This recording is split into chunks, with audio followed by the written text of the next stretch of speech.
চ্যানেলের পক্ষ থেকে সকল বন্ধুদের জানাই আমার আন্তরিক অভিনন্দন। শুনে নিশ্চয়ই ভালো আছেন। আজ আবারও চলে এসেছি আরেকটি রেসিপি নিয়ে আপনাদের সামনে।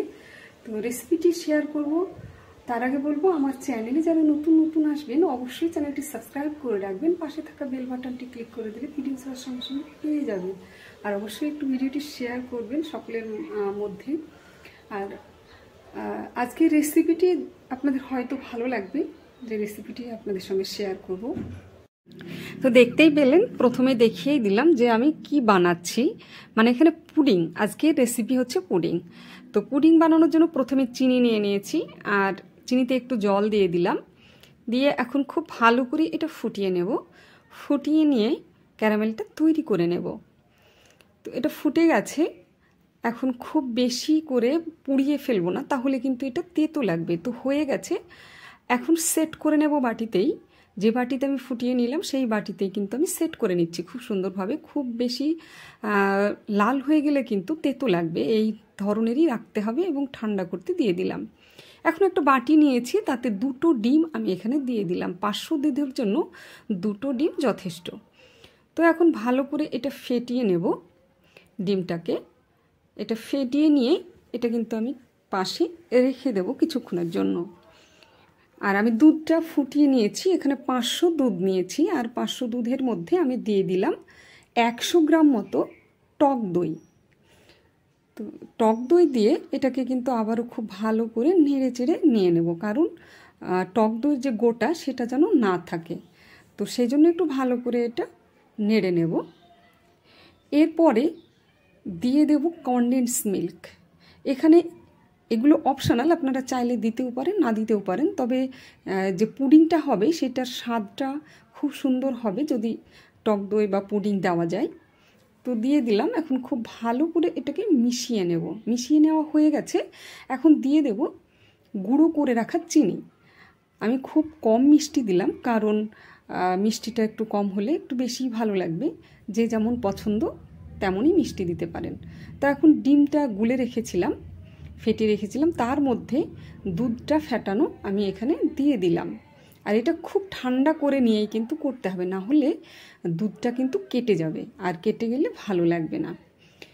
তো এখন ভালো করে এটা আমি নেড়ে নেব। নেড়ে নেওয়ার পরেই এটা কিন্তু ছেঁকে নিতে হবে, কারণ ডিমের যে সাদা অংশ তার যে গোটা সেগুলো রাখা যাবে না। এই মতো অবস্থায় এখন দিয়ে দেব 1 চামচ লেবুর রস। ডিমের যে গন্ধটা এই লেবুর রস দিলে একদমই থাকবে না, আর এটা খেতেও খুব সুন্দর হবে। তো লেবুর রস দিয়ে দিয়েছি। এখন একটা যে ক্যারামেল তৈরি করে রেখেছিলাম সেই বাটিটা আমি নিয়ে নিলাম, আর একটা ছাঁকনির সাহায্যে আমি এটা ছেঁকে নেব। না ছেঁকে নিলে যে ছিবড়েগুলো আছে ডিমের সাদা অংশে সেগুলো কিন্তু ধরা পড়বে না। তো সেই জন্য এটা ছেঁকে নিতে হবে। দেখুন এর যে নোংরাটা সেটা কিন্তু বেরিয়ে গেছে। এটা নোংরা ঠিক নয়, মানে যে গোটা গোটাগুলো আছে সেইগুলো ফেলে দিলাম। আর এখন সুন্দর করে একটা ফয়েল পেপার দিয়ে আমি এটা মুড়ে নেব, যাতে এর বাতাসটা বেরিয়ে না যায়। তো ফয়েল পেপার দিয়ে সুন্দর করে এটা মুড়িয়ে নিলাম। মুড়িয়ে নিয়ে এখন একটা পাত্র আমি গ্যাসের চুলায় দিয়ে দিয়েছি, আর তাতে জল দিয়েছি, আর একটা স্ট্যান্ড আমি দিয়ে দিলাম। স্ট্যান্ডের পরে আমি বাটিটাকে বসিয়ে দেব।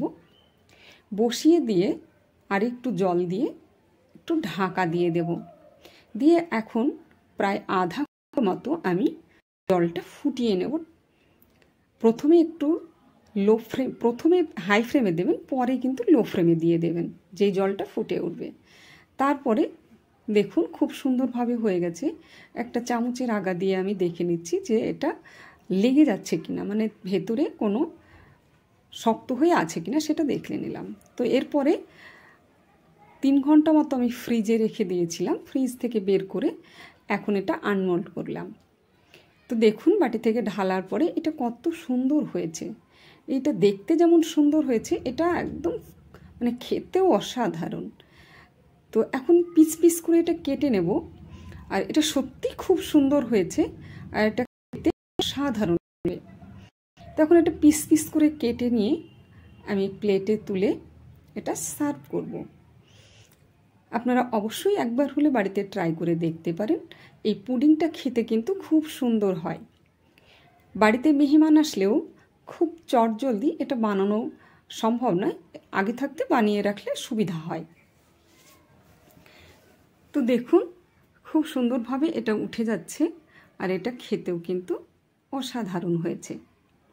তো আমি সবগুলোই পিস পিস করে রেখে দিলাম। আজকের ভিডিওটা এখানে শেষ করছি। ভালো লাগলে অবশ্যই লাইক, কমেন্ট, শেয়ার করবেন, পাশে থাকবেন।